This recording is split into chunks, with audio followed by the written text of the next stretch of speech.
welcome to Fort Fritz, episode 4. A bit of a fair warning. We will try to scare the hell out of you, so if you think that's something that you might not can handle, maybe you got a bad ticker, we encourage you to hop off right now, maybe go to something a little more fun.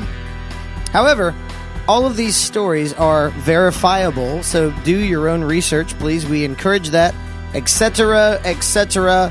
Welcome to Fort Fritz. So, hello, guys. I am joined this week with co-host Mandetti. Hi. Nick Spry. Greetings. And Kaz. Hello. Hello. Thank you guys for coming over again. So, I've noticed a bit of a trend. Whenever you guys come over, I order food that never shows up. This is true. That's on you. That's your credit score. I know. I was being honest. Well, I was a little scared of this burritos last week, so, you know. I think we've been pretty much scared out of our minds with everything that we've talked about so far. I haven't been able to sleep at all. So that's something. Not even at your own house? Nope. At all. Nope. That's not good for you. You're feeling pretty groovy right now. I feel great. Yeah, I really do. Okay. I feel like I'm in the prime of my life. Question mark? Question mark? Like a dry-aged steak. Yeah, definitely. Gonna be tasty. So, one of the first things that came with this house that I noticed was the pull-out couch. Actually, I take that back. It was the 4K TV screen that he has. Number one, because it's gorgeous. It's Look beautiful. at that thing. You have to have that Not first. really a piece of furniture, though. No, but as art. far as furniture goes... It's a reason for furniture. Yeah, it's really nice to have a 78 4K HD TV screen. Very, very nice. Even when you put numbers in front of it, it still sounds great. When I actually realized it was a pull-out couch, what is the first thing that you see about this thing? It's all the covers and sheets on it? Yeah, but it looks Those pretty pillows new. look, yeah, I mean... It does look Well, it's never been pulled out. That's what I thought, but if you look here, when you pull back the covers, you see this? It's paperwork. What? So you've never slept in this, obviously. But no, I don't think no, anyone I has. haven't. So if you look at this paperwork, it appears to be written in another language. And up here, it says Lingua Latina. So do you think it's Spanish? Like a Spanish lady's tongue? Like a speak taco de Spanish. lingua? Let me take a look. Taco de lingua. Taco de lingua. Let me read a little bit of it. This is the first page. It says, Qui bono genus irritable vatum absentum ledit cum ebrio qui litigat caveat emptor hic jacet Felix Fritz magna est veritas odium praeclarum, and then it says at the very bottom here, it looks like it's written maybe with the left hand, Magister Mundi Sum. So is that Spanish? That's spooky. That's definitely not Spanish. That's not Spanish. That's Latin. You're saying that's Latin? That's the Latin. basis And for all if, Latin languages would be Latin. Oh, hell. Okay, So wait. a Spanish here in Latina didn't... Let me get my mind palace going here and look through the files. It's going to take a while. Yeah, hold on a second. Wait, that's, if I'm roughly translating them, it's going to say, who benefits? The irritable race of poets. It's foolish to argue with a drunk. Buyer beware. Okay. Here lies Felix Fritz. Great is truth. Oh, what a beautiful day. I am the master of the universe. So was This house was owned by He-Man? the Magister Mundi Sum... He does have Castle Grayskull? Question mark. Written here. In English, though.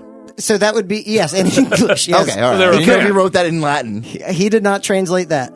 So Magister Mundi Sum as I am master of the universe. Okay. I have the power. Is that anywhere under there? So you're the nephew of Either He-Man. that, it's a reference to a Black Sabbath song. So Latin language. Or Queen. Where does this pick up? Where's the Latin language used? Latin places. Italy, right? Actually, in the Catholic Church. Yeah. Oh, nice. Okay. Yeah, well, that all sounds like something that the priest said in the movie Exorcist or something, during that really fun scene. Oh, yeah. Actually, you know what? So, like a possession, of the Catholic Church. That's exciting stuff. So kind of like a possession if some kind of demonic entity entered Felix Fritz and made him write in Latin. I don't know any demon that says, "Oh, what a beautiful day."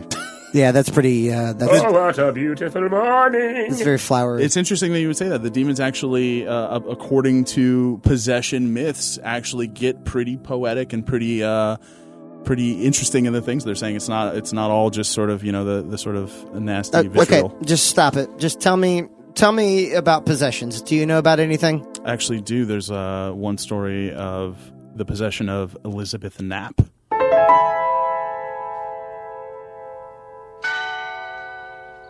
In the 1600s, in Groton, Massachusetts, the Knapp family was the sort of servant workforce of a Puritan minister named Colton Mather. Colton Mather was a very educated man. He did a lot of writing, a lot of reading, and he just so happened to provide one of the most complete accounts of a supposed demonic possession in America. This possession was of the 16-year-old Elizabeth Knapp, who was a servant of his at the time. The story goes similar to most possession stories, most possession myths, if you will, that Elizabeth was a normal girl, everything was going fine, and then about the age of her puberty, teenage years, she suddenly came down with fits and violent episodes where she would be, saying things that were very unlike her normal, demeanor. During this time, there were, the standard sort of possession tropes. Things were showing up on her skin. She was, according to Colton Mather's report, she levitated. She did things that were outside of the natural physical abilities of a normal human. Her arms and legs would get sort of grotesquely contorted, and she would, she'd move around in these weird sort of, unhuman, non-human ways. So this obviously freaked her family out. They were very worried about it. And Colton Mather was able to sort of document this possession as it was going on. And in sort of contrast to the normal documentations of things like this, he had doctors over it. He had people who were physicians and who had science, degrees, and people who were like, learned men of the area. They came and verified. Everyone sort of had the consensus that, yeah, this is a demonic possession. Like, these are people who were, college educated, not superstitious people who were like, yeah, this is something else. Some of the more creepy things that she would say, and this is kind of what drew me to the story, in that she's a 16-year-old servant girl in Massachusetts in the 1600s, but she's essentially giving this priest the business while they're doing this possession. These very venomous things are coming out of her. It's similar to she would chant the words "money, money, misery, sin" over and over and over again in the night. The priest at one point attempted to have a dialogue with the quote unquote devil that was possessing her, and she fired back and called him the greatest black rogue of all, and that even though it was something similar to, even though the devil was in his chains, he could still knock your head from here. So these very creepy, deep, sort of demonic things coming from this girl who, by all accounts, is a farm girl somewhere. It's a lot of. Yeah, but 16 years old in 1600 is like 45 nowadays. Yeah, right? Yeah, stuff's totally different now. So, as with a lot of possession cases that we actually have some documentation on, this came from a very heavily religious area. This came from a person who was a figure of authority in the religious community. So you got to kind of take this with a grain of salt. And there are several people that will tell you that this well-documented case of this woman was essentially a girl who was struggling with mental issues and who was also struggling against her station in life. She was the servant of this person, and she didn't have any. It was the 1600s in Massachusetts. Like, there was no vertical movement. So at this point, she's sort of railing against the authority figures of her time in the only way she can, which is to just stop working, stop becoming the servant girl, and to sort of change into this.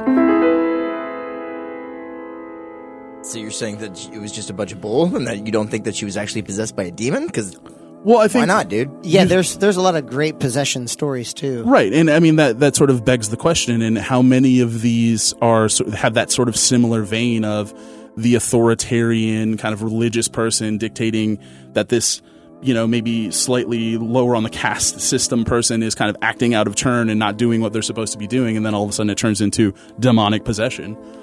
So this was before the Salem witch trials? Right about the same time. So there's a heavy current of the sort of the witch hunt vibe, and it actually, interestingly enough, Colton Mather served on some of the I guess you would call them, if you could call it, judiciary boards for the Salem witch trials, but actually voted against the burning and execution of several women because he didn't feel like they were actually witches. Colton Mather's a great name. It is. It sounds like a Was handsome that from cowboy. the Fall Guy? Yeah, something like that. Yeah, he's like a stunt guy or something like that. Hello, like I'm Colton Mathers. Yeah, it's pretty good. It's like a Burt Reynolds role. I've Colton been Mathers. blown up 24 times. Why did you become English all of a sudden? Wait, it's Colton. I get is very exploded British, all the time. I Mathers. do. One thing, it seems to me with cases like this, especially before it's a mania like the witch hunt trials, where maybe it's just someone who happens to be way more intelligent than the people around her and just really flips out and gets Right. mad. Yeah. You know, where she's had to hold it back because everyone around her is so oppressed intellectually and that just finally their intellect this is Absolutely. the only way to burst out. Absolutely. Wow. I think that's, in addition to just sort of a reduced understanding of mental health issues, there's Of course. also choleric. Go ahead. Cholera? Good. Cholera. Good. Where Caloric. Caloric? I'm going to mispronounce it, but it's there's a disease where people slowly lose motor functions in a strange way, not in a my fingers don't work anymore, but they can't move their shoulders a certain way, so they walk funny or they That's do. called getting old. No, it's cholera. It's cholera, and that's why a lot of the early settlers didn't really drink the water because of bacteria in the water. They didn't really have a way to purify their water. So cholera drives you. It's like syphilis. Slowly eats your brain Right, away and- until you go crazy. So I mean, Which yeah, sounds like a great is dance the- song. Why is that funny? It's good. I'm like, that old Slowly eats your joke. brain Right away. away. That's awesome. But what happened to this girl? All public record of this woman completely falls off the face of the earth after Colton Mather's report of her possession. There are some people that claim to trace their lineage back to her, so there is some sort of consensus that after this happened, she just sort of rejoined society, and it was kind of a, hey, that I was possessed by a demon when I was 16, but now I'm cool, and we're just gonna move forward with early 17th century Massachusetts. Public records probably did not, they were not very extensive back then. There is that. Lord knows, I don't know. Those floppy disks they had back then had like 6 megabytes at best. A turtle that has like some words carved in its shell. You just let it go. There you go. Let it go That's into like the woods. putting it in the Like, cloud. Good enough. Yeah. Put it in the turtle instead. Put it on the cloud. You got to put it on the turtle and then just let it go. There And you it's go. out there. It's out there. It's out It's out there, man. It's The the old town clock. town crier, just this tortoise that never went anywhere with just this cowbell on its neck.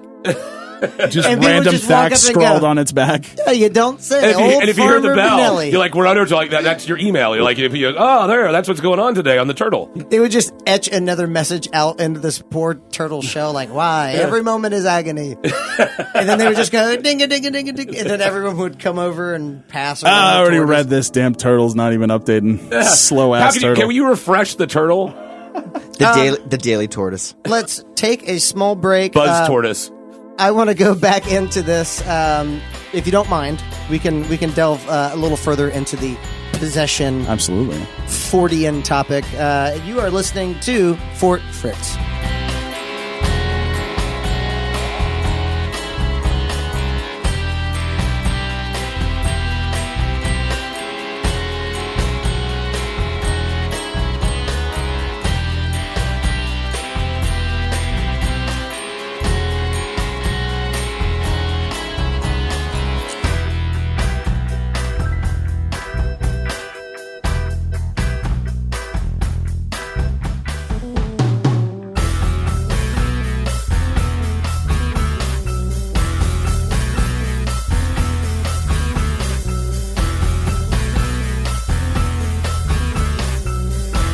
Welcome back to Fort Fritz. One of the better aspects of this show is that we get to interact with you, the people who want to hear all of this crazy crap anyway.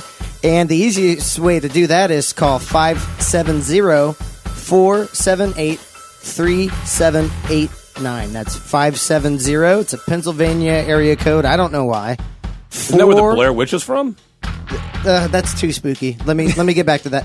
570-4RT as in fort and not fart, but that's another way of thinking about it. It's still funny. Then FRTZ. So it's 570-4RT-FRTZ. And we have an anonymous voicemail. So let's go ahead and delve into that. This is an anonymous voicemail sent in by one of our callers, and we thank you for it. Here's the story. I had an inmate who had been down since the late 70s. He was incarcerated when he was a late adolescent.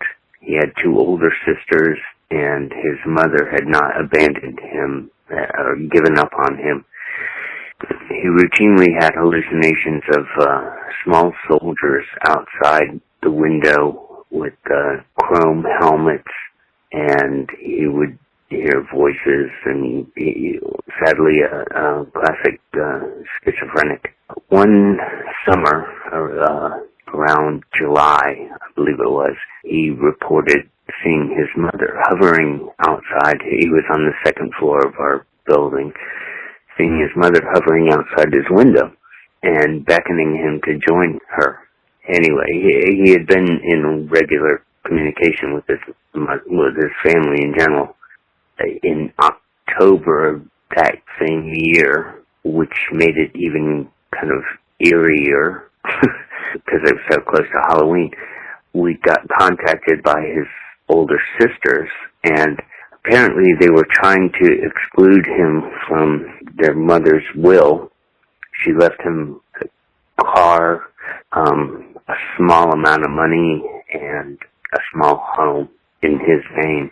And they had tried to exclude him, but they found legally that they couldn't get possession of anything without his signature.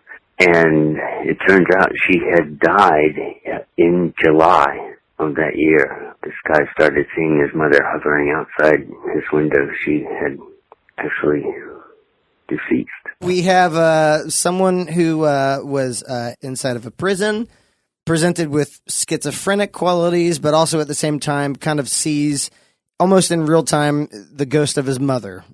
Thoughts? Well, the interesting things about, especially when it comes to hauntings and a lot of paranormal stuff, is that it's a lot of family-related stuff. That stuff that seems ancestral in almost a way that a lot of ghost stories and haunted house, everything, it always seems to be like there's relatives involved. So maybe there is some sort of spiritual connection between family members that you just can't experience in any other way. It also seems like with a lot of these stories, especially like going back to what Kaz was talking about, how maybe someone with mental disabilities sometimes is closer to the thread of the occult somehow. Like they're more in tune with the spiritual realm. I like that argument. And they are spoken to more. Well, one of the big theories when it comes to poltergeists is a lot of people believe poltergeists to be there always seems to be a young like teenage youth somewhere involved, and they have energy and hormones off the charts. Right, and they say that poltergeists don't haunt houses; they haunt people. Right. What the hell does this have to do with a schizophrenic person in a jail? No, I mean, I'm just saying that it's a family-related thing. It's a familiar thing that that spirits seem to come back to family members, and so that seems to be sort a of common like thread. Late mysteriously deceased uncles. Yes. Well, don't creep me out. Damn you, that Kaz. leave pull-out beds for certain nephews. Demonic pull-out bed. I'm just saying that voicemail was really, really cool and creepy, and definitely what we want to hear, right? When Yeah, that was actually that was creeped us great. out. Are you sure that's what you want to hear? Thinking about deceased family members coming back to haunt you? Yeah. I just want more of that kind of stuff. That's great, and we can just leave it open-ended. We don't even have to comment on it. We can leave that for you guys at home. Didn't we just comment on it? Bring your A little own. Shut up, man, daddy. Now I'm off to this thing, this bed. Do you think, okay, so that Latin thing that I said about the hic jacet, here lies Felix Fritz. Do you think this is his deathbed? Like in a literal I sense? don't know. It looks so new and unused. It does, right? Kind He's of just being fresh. very Like literal in the diamonds. fact. Maybe you just had a good. Did your Uncle Felix have a good sense of humor? Maybe I don't 'cause know. Here lies Felix. Maybe he's where he sleeps. It's a pull-out bed. Here lies Felix very uncomfortably. You There's- can't sleep well on a pull-out bed. You just can't do it. You can't. Depends on Maybe how if much you're you dead. drink. I think, Or That's how with dead you everything. are. if Felix really was possessed by something otherworldly, and Kaz, maybe you can help me out with this, this thing, if you will, would it exist inside of him even if he did die in the house, or would it leave him? My understanding of classic American ghost stories is it's going to be there. Like, it doesn't matter who dies or what. Like, the ghost is going to hang out and wait for you. So, But they're like tethered to a location. correct. Well, there's also some of the stories of the possession things that I went over were the furniture of a certain area that participated in the exorcism or that was owned by the possessed would also take on these sort of poltergeistian qualities of flying around, and so it does seem, if it's not actually rooted, Geistian, I love that. I was about to say the same thing. That was a great if word. it's not actually rooted in the chair, then maybe the chair gets some sort of residual energy, or the pull-out bed gets some sort of residual energy from the spookiness. Maintains its own level of spookiness, but sort of independent from the central spookiness. So the lazy boy becomes the spooky boy. Uh-oh. Yeah. Wait, I got a lazy boy at home. Now I'm scared to use my lazy boy. That's You shouldn't awesome. be. Well, objects could be, But- I think. When So you're it's- scared to use the lazy boy, that's when we realize terrorism is won. That's The it. ghosts have won. The spooky bastards. So that'd be an interesting theory about not just places, but things becoming possessed. Oh, you mean like houses? Well, yeah, houses. I mean, they're haunted. Son of a bitch. There's also things like maybe ships can be haunted. What do you mean? Like a ship? Like on the sea? What's the other definition of a ship? Well, like in space. What's a non-ship ship? Like a boat? I don't or be like I don't the- know, like a dinghy? or- I don't really think I'd be really coming in here and trying to pitch the haunted dinghy. But wait a minute. You're talking about... J.J. Abrams just wrote it down and just making $1 million right now. Are you talking about a ghost ship? An actual ghost ship. Or, I mean, actually, this one, it may be even more terrifying than just a ghost ship. It's have you ever heard of the Ourang Medan? No, I haven't. It's a kind of an interesting case. It took place in June 1947 or possibly 48. There's a lot of with anything with this sort of paranormal stuff. It always seems to be different reports you can get. But what happened? It was in an area in between Sumatra and Malaysia in 1947, and multiple ships picked up an SOS distress signal. So this was in international waters? Yes. But, of course, this is 47, 48, so there's a lot of conflict going on and who owns what.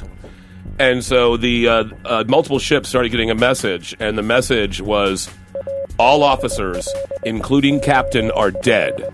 Lying in chart room and bridge. Possibly whole crew dead.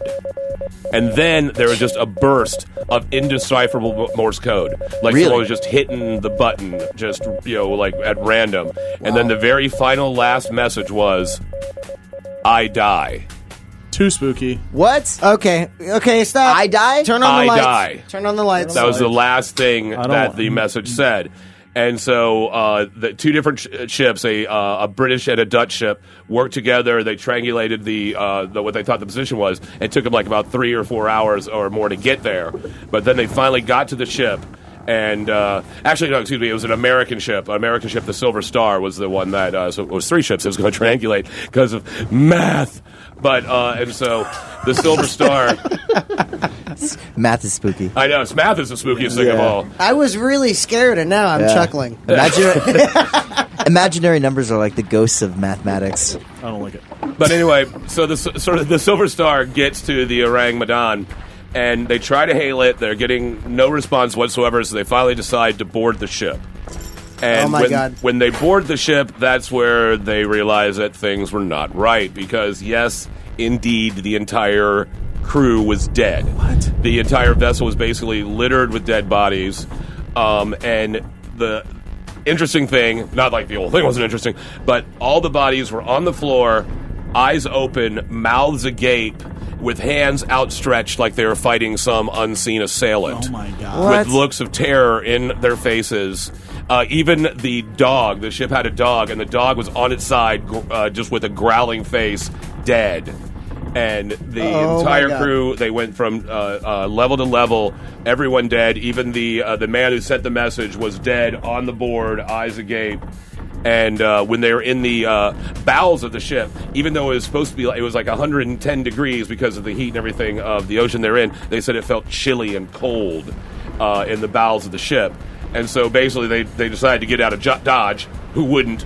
And so they get off the ship, they tether it to the Silver Star, and before they can even start moving to take it to port, they start seeing smoking and smoke coming from specifically Chamber 4 or Loading 4 area of the ship.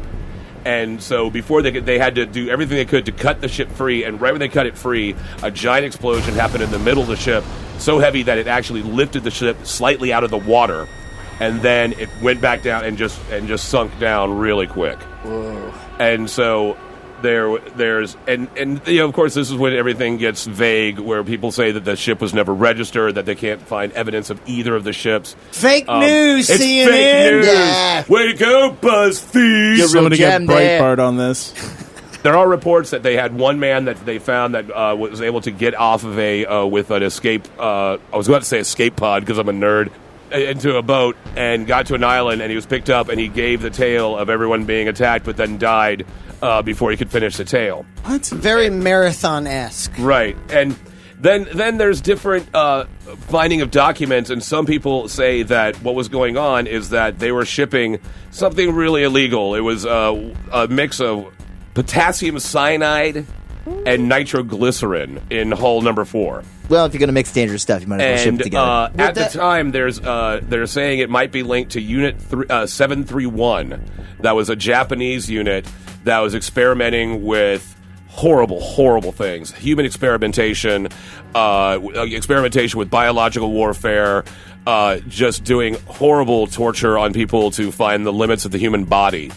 And so there's a lot of thought and conjecture that they were hauling these horrible things. And that's why you can't find any of the information about the ship, because the governments involved wanted to erase all the information. That's incredible. And so, true or not, deeply frightening. Yeah, absolutely. It's almost like Event Horizon. Yes. What a great movie! Getting huge oh my God. Event Horizon vibes. Good. Very much so. So, was this a Japanese ship? Yeah. It was a Dutch. It was a Dutch ship. Okay. Was it like a military ship or like a civilian ship? It was just a Dutch freighter. It was just a common, just Dutch freighter, just a workaday vehicle. Nothing. And so that's why people are saying, wouldn't that be perfect to ship a bunch of illegal chemicals? You don't want to take them through the air because of the volatility, and you don't want to put them on some big military ship. This mixture of different drugs, you mentioned potassium cyanide and nitroglycerin. Okay, so are these drugs that would trigger some kind of psychological or neurological response to hallucinations? Well, the gaseous extra potassium cyanide could possibly do that too. I mean, it's think about the potassium nitrate, potassium chloride, the effects of the human body, and then you have we have nitroglycerin, which of course makes the boom boom. So you have a possibility of madness and boom boom, which is a great if Pitbull is on like a cruise that you're on.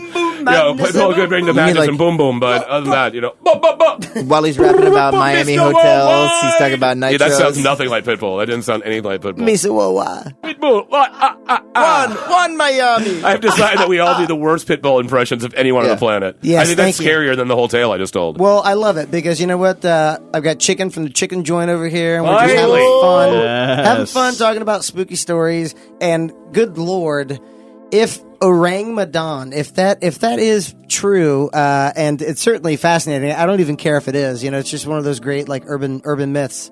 Frightening. Yes. But at the same time, I think because of the mixture of the substances on board, maybe more research could be done, or maybe has already been done about how that could trigger some kind of neurological. Yeah, but then you got the SOS. All officers are dead, and then I die. That's the scary thing. Just I die. Do you hope to die screaming or just saying I die? And are there records? Like, is this all documented? Plus his grammar. There's different. Yeah, it is the horrible grammar. I don't want to die with bad grammar. Well, if you're choking I have died, or I'm dying, I'm but dying. I die. If you're choking to death on potassium gas, I don't know that you're necessarily concerned with like formulating a perfectly clean subject predicate. Correct. That's all I'm saying. All right, fine, you nerd. But think about having to type it out on Morse code. That's true. There's something really sad about that. Especially if your body is. It's like I could do dying, but there's gonna be so many extra lives. I'm just going I die. It's like writing a text and you just go I die. LOL. Lol. I die. Lol. LMAO. Let's take a little break. Let's eat some chicken from the chicken joint. You are listening to Fort Fritz.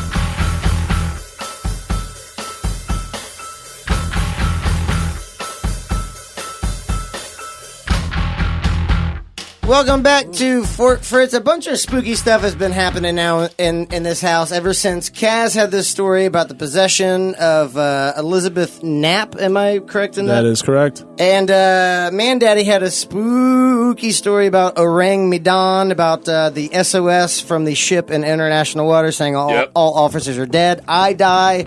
So I'm leading into it. So and now we are. Like, actually legitimate things are happening in Fort Fritz. Things are falling, Things are falling down. And everything is breaking. And I am in a real pickle jar because I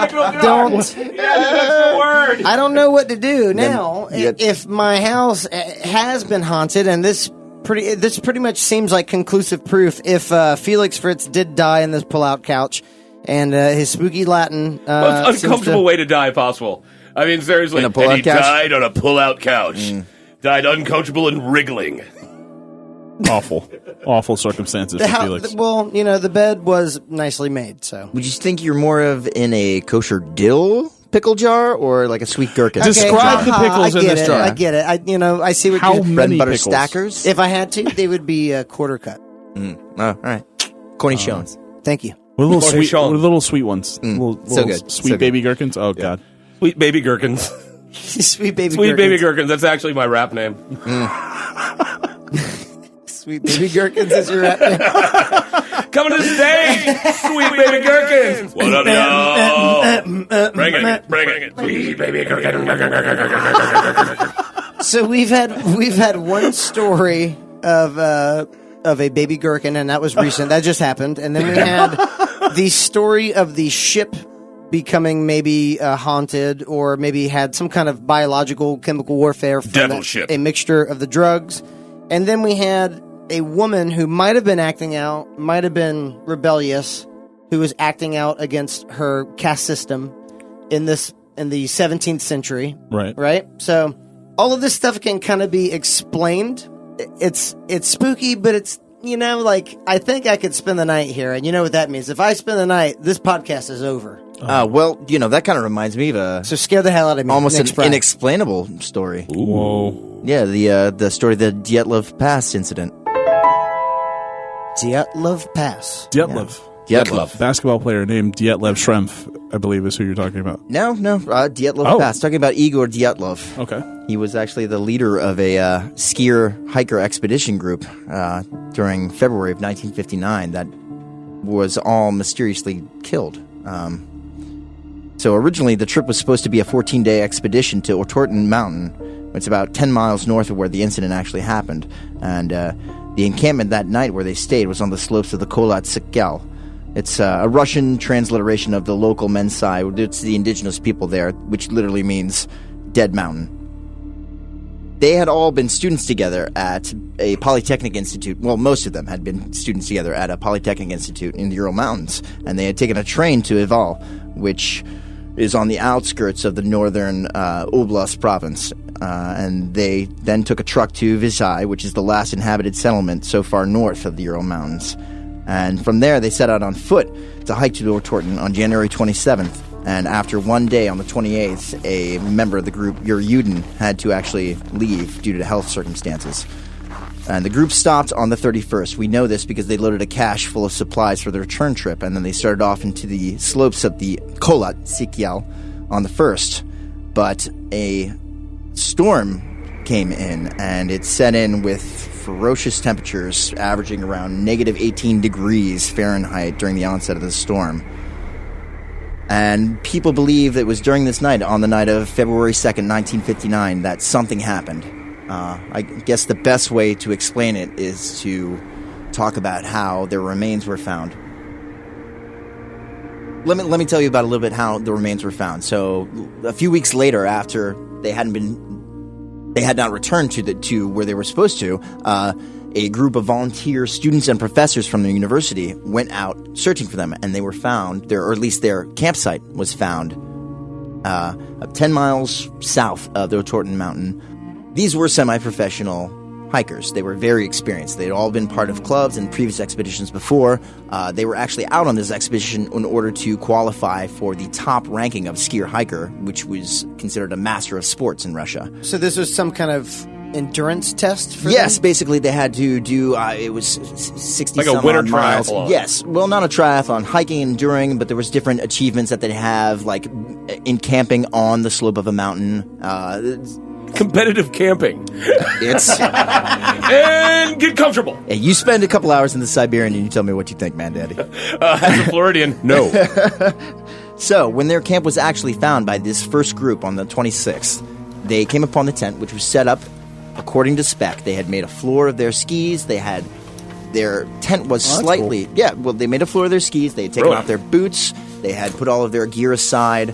The tent was slightly collapsed due to snow, but they had noticed that there was also a large cut in one of the sides of it. And later on, details became aware that the cut was actually made from the inside of the tent. And they know that from like the actual movement From of the doing- fiber from... Correct. They had looked under the fibers under microscopes and saw that evidence was that the force was pushing outwards as opposed to inwards on the fibers of the tent. Wow, CSI's been around a lot longer than I It thought. has been. Interesting. Before text messaging, at least, right? Yeah. So then, from there, almost 9/10 of a mile away, in a clearing, or rather, a encampment of cedar trees, they found the first two bodies. A mile from the camp? It was about 9/10 of a mile, Okay. 0.93 miles away from the camp.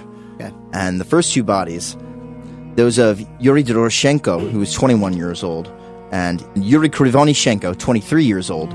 The two bodies were found next to an encampment of cedar trees.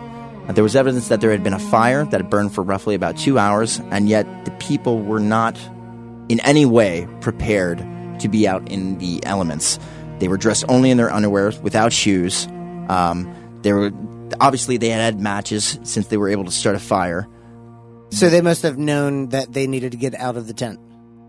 They left the tent with extreme haste, either out of fear or of danger, or it's never been explained. No one really knows why they left in such rush. It's fascinating. But fast enough that they did not bring any of their supplies with them. They were all still found in the tent. How were These they are dressed? experienced hikers, right? Yuri Doroshenko, he was wearing his underwear, his shirt. He had no shoes on, and there was evidence that at one time he had been wearing a vest given to him by Yuri Yudin, who left the trip earlier on. Okay. He died of hypothermia. Yuri Korevichenko also died of hypothermia, and he was wearing little more than that. But they had matches to light a fire. They did. Interesting. Okay. The firewood was obviously taken from one of the nearby cedar trees, but there was also evidence that they had climbed up 5 meters in one of the trees at such a frantic rate that it was splintered and there was bits of flesh left on the limbs, and there was also splinters left in their hands on the bodies they found. There was also evidence that someone had turned the bodies. There was a different type of rigor mortis that they found the lividity of the bodies had been flipped at one point. And no one can explain this. I mean, was it complete enough to account for any kind of animal activity? Were there like scratchings, markings, bitings, things like They that? had no external wounds whatsoever. So the only wounds were from them climbing up the tree, so frankly, they're ripping out their own fingers. Correct. Wow. Of them clawing at a tree to get up it as fast as they could. Wow. Wow. And then about 300 meters away from this spot, from that group of trees, the third victim was found, and that was Igor Dyatlov, who the pass is named for this expedition. He was 23 years old. He was an engineering student at UPI. And he was dressed a little bit more prepared than them, but still without shoes. And he was found wearing Udin's vest that one of them had previously had. Okay. So that's the second case of someone wearing someone else's clothes. Correct. He also passed away from hypothermia with no other wounds, but his body was positioned in such a way, along with the next two victims, that it looked like he was actually trying to make his way back to camp. The fourth body which they found was 480 meters away from the tree lines, and that was of Zinadia Kolmogorova. She was 22 years old and known as Zina. We know this from the diaries that they kept, which we found inside the tent. She also died of hypothermia, and she was better dressed than the previous hikers, but still not adequately, and she had no footwear. She was also a radio engineering student at UPI. Next to her, at 480 meters as well, was the body of Rustem Slobodin. He was 23 years old, also known as Rustek. He had clothing on par with Zina, but still not adequate for the prolonged exposure to sub-zero temperatures. He was wearing a single felt boot on one of his feet. Interesting. Rocking the single boot in the snowstorm. It was also noted that Slobodan had abrasions on his face and arms. Self-inflicted? No one knows. There's no report. There are reports, but a lot of the reports after the first group found the encampment and the first 2 bodies, it took another 2 months to find the rest of the victims of the incident, and the government got involved, and helicopters were sent out, and the army was enlisted in this. So they could figure out which way the there knife was a lot going of through a tent, but they could documentation, figure out who hurt the guy. but it was kept quiet for about 50 years, and a lot of the information that has come now is redacted. So where things get really spooky is where the last 4 victims were found. They were about 75 meters further beyond those 3 bodies that were seemingly trying to make their way back to camp, and they had found their way into a ravine. They had even dug their way into 4 meters of snow to try and build a hollow out and reinforce it with cedar branches to try and create heat. But these victims, some of their clothing had radioactive isotopes found on them. What? And there was also the only instances of the victims dying not from causes other than hypothermia, violent deaths that were inexplicable.